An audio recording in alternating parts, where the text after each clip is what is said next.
Hello all, welcome back. This is my second watch review that I've ever done on this channel and in my life.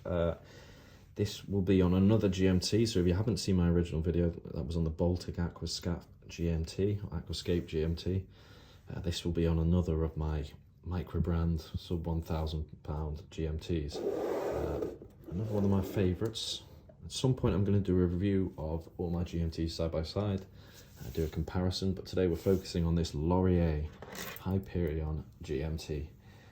A very pretty watch, I must say. I'll do a quick wristwatch check before we go any further in honour of the GMTs. I'm still wearing my Monta Atlas GMT, which is a lovely watch. We'll review at some point. But back to the Laurier for now. So we'll start with some dimensions, and then we'll have a closer look, and I'll give you some thoughts. Again, do apologise for the quality of this review. This is only so people can have another look at it. I am by no means a professional YouTuber.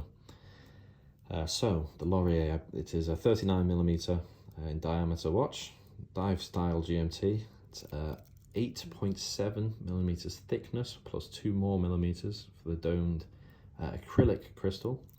47mm lug to lug, 20mm lug widths, and the bracelet tapers down to, I don't actually know what it tapers down to. I would imagine that looks around 16 to me, with the bracelet, with the clasp maybe coming up to 18. Don't hold me to those.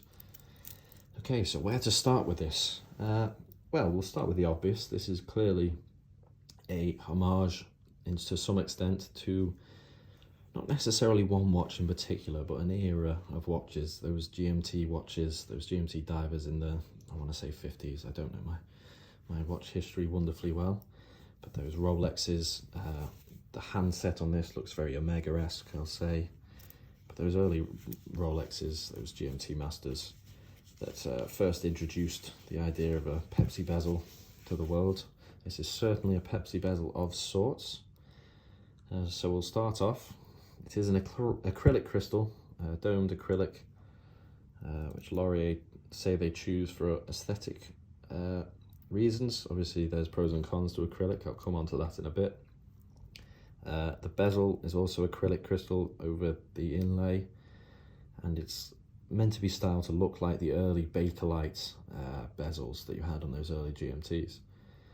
Because of that, there's a sort of yellowy colour to the numerals and the dots on the bezel. The bezel itself has a green lume to it, as we'll see later, which you can also see in that sort of tinge to the bezel indices, whereas the handset, I'll say the bezel and the GMT both have the green lume.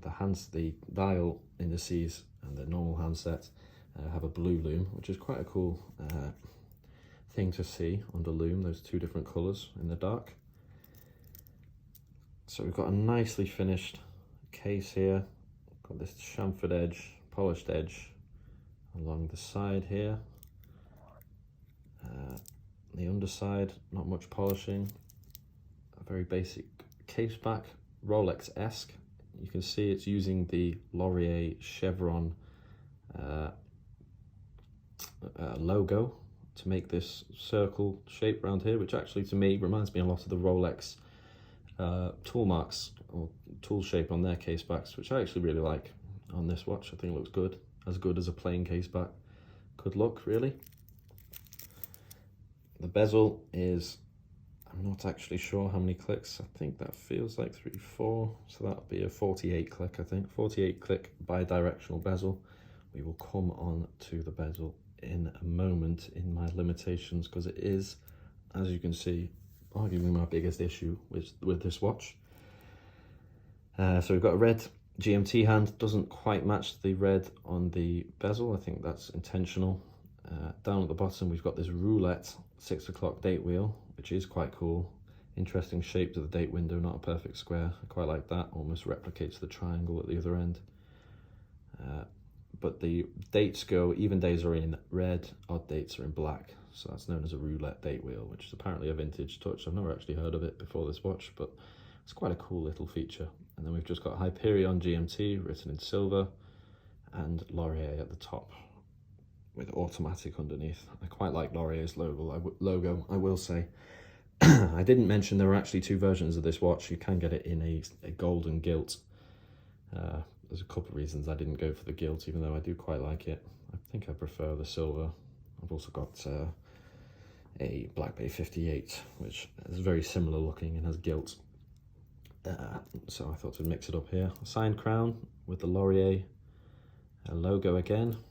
No crown guards, sticking with that vintage theme. Easy enough to screw it out. First position winds, second position does the date and moves the GMT hand. So obviously this isn't one of those Rolex independent GMT hands, GMT functions, but below £1,000, I don't think one exists. And then final position is hacking and hand winding and setting the time. So I'll put that all the way back in. Screws okay, I will say. It could do with a bit of lubrication in there. It feels a bit gritty when it screws back in, but it's very solid. And for my own pedantic nature, the logo is pretty close to lining up nicely when you wind it fully in. I quite like that. Right, on to the best feature of this watch, without doubt, the bracelet. So the bracelet is the generic Laurier bracelet that they use for all their brands, all their watches. I should mention that Laurier are a micro brand based out of New York. A couple, Lauren and Lorenzo, started the brand. They make these often vintage Rolex, vintage Tudor, vintage Omega themed watches for around, I haven't mentioned the price of this one either, so I should do. $799 it is officially.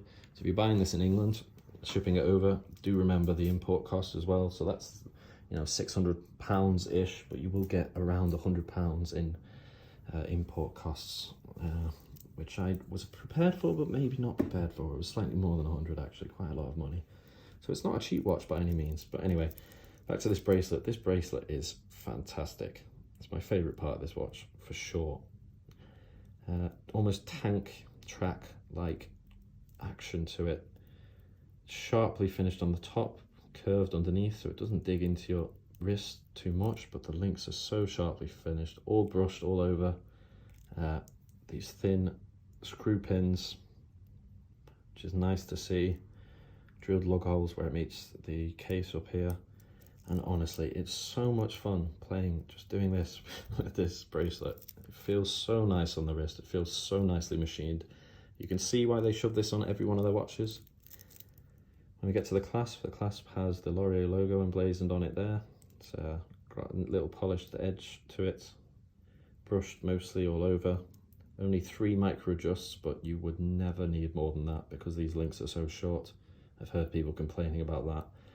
If you can't get a watch to fit you with those 3 micro adjusts that close and links this short, then I'm sorry, a watch is never going to fit you. Simple buttons, button released. Looks very nice on wrist. It's a nice clasp. Speaking of which, let's get it on wrist. I will run through a few specifications I haven't mentioned yet. Let's get this on. So, in my last video I said that my Baltic was the first so proud movement I'd had. That's not true, because this also has the same movement, actually has the Baltic. That's the Baltic Aquascape GMT. I will do a comparison, as I've said, between the two, but they both have the same movement. I didn't actually know before I double checked this. 316L marine grade stainless steel case, water resistant to 100 meters. So it's not a real dive watch, but you shouldn't really be diving with GMT dive watches. This is coming from someone who was a very keen diver. I would love this to have been a real dive watch and I would have taken it diving, but let's be honest, a watch looking like this is never going to be a useful tool underwater.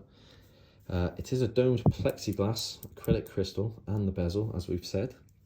Now there's pros and cons to that. The pros being it gives it a very vintagey look, gives you some nice distortions, nicer than you would get on a sapphire crystal. And it's also very warm to the touch, if that makes sense, as people will know if they've had experience with acrylic crystals. Sapphire, the way a sapphire crystal is very cold, this warms the whole watch up almost.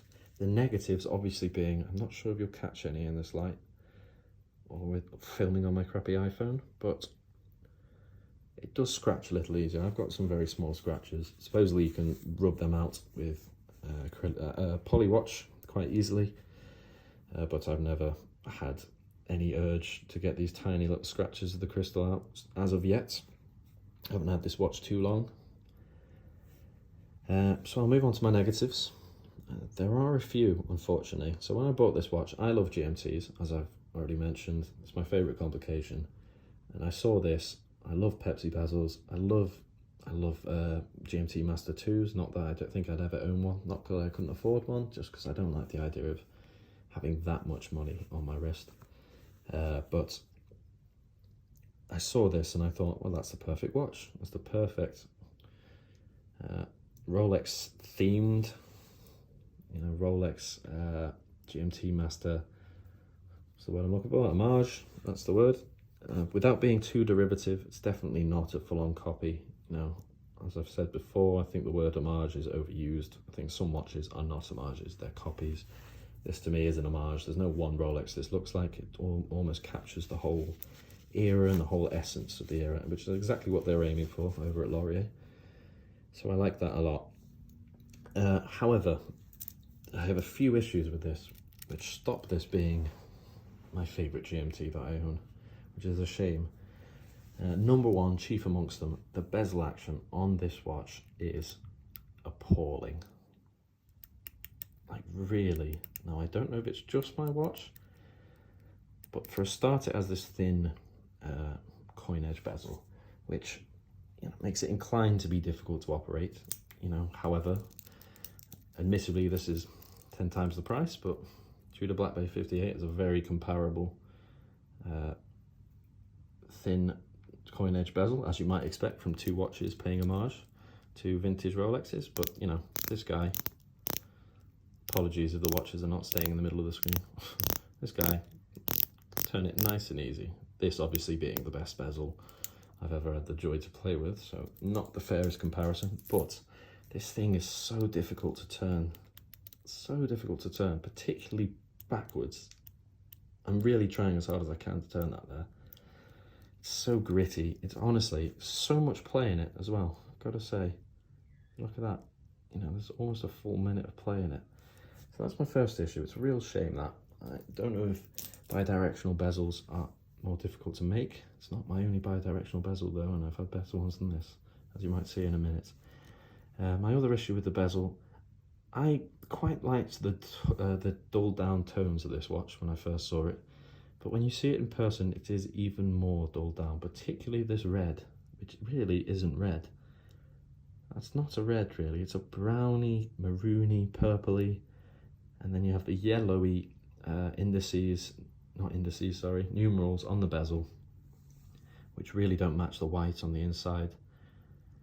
I just think that the bezel colours are a bit too dull, and I quite like the dullness. I don't really like the red on the current GMT Master 2s. Things a bit too vibrant. Maybe not vibrant, just don't like that red. I'm an Everton fan for a start, so I don't like red in general, but yeah, to me, that red in particular, a bit browny. And other negatives, as I've said, the crown doesn't screw in the best, but other than that, I do like the watch. I do like it. It's just those colours. And then maybe the final thing to mention, of course, is the acrylic crystal. I've thought long and hard about it. If I had the choice, I don't mind acrylic. I prefer it to hard licks or mineral. I think that those are pointless. Well, not pointless, they're cheaper, but if you had the choice, I would always choose sapphire or acrylic. That would be the options. But if I'm completely honest with myself, I would prefer sapphire. Acrylic has the advantage of not needing as much anti-reflective coating, or any, because it doesn't reflect as much light, but if I really was honest with myself, I would prefer sapphire. That's just a personal choice, maybe. So there we go, I'll put it on wrist. It wears quite small, wears very thin. It is, as I said, around, I think it was 11 with the crystal included, under 11. But it wears nicely. Bracelet is amazing, really amazing. really it's just that bezel that stops me absolutely loving this watch. The colours are alright, and it's only a personal choice, me. The red looks a bit brighter in the camera than it actually maybe is. It's maybe, well, yeah, the colours are okay. That's a personal choice. So before I finish, as I did in my last video, I'll just bring out these two in comparison, brief look to probably a future video where I compare these properly. So these are the Baltic Aquascape GMT and the Steinart Ocean 39 Premium GMT, something like that. It's got a long, complicated name. These are maybe the competition, you know, all of them roughly 600 to 800 pounds. Just to compare this bezel, obviously a much fatter bezel, so it's easier to grip, but this is also a bi-directional bezel, 24 click instead of 48. Honestly, easiest action, loveliest action in the world. Compare it to this. I can't even turn it. See, that's the issue. I don't know if it's my own, it's just this model, but I get the feeling it's just how it's designed, unfortunately. The biggest flaw by far with that watch. But it's nowhere near as good an action as the Steinart, but at least, unlike the Steinart, it is bi-directional. The Steinart just copied and pasted their bezel from their other watches onto this watch. So there's the side-by-side, there's a comparison. I'll do a proper comparison later, but thanks for watching this review. Take a look at the Laurier if you like it yourself. They're hard to come by. They're actually not available on the website, these. It's another big difference between these three watches, as you'll see. Laurier don't produce the biggest batches. They usually sell out within a couple days, or even within an hour, some of them being released, of them releasing the next batch. I believe they're going to release some more. Email to ask. I believe they're releasing more in February, but at the moment they're unavailable. You might be able to find them on the second-hand market, but there don't seem to be many around. Okay, thanks for watching. Be sure to check back in. I'll do a review of this guy and these three side by side at some point, and a few other watches in my collection. Thanks for watching. See you.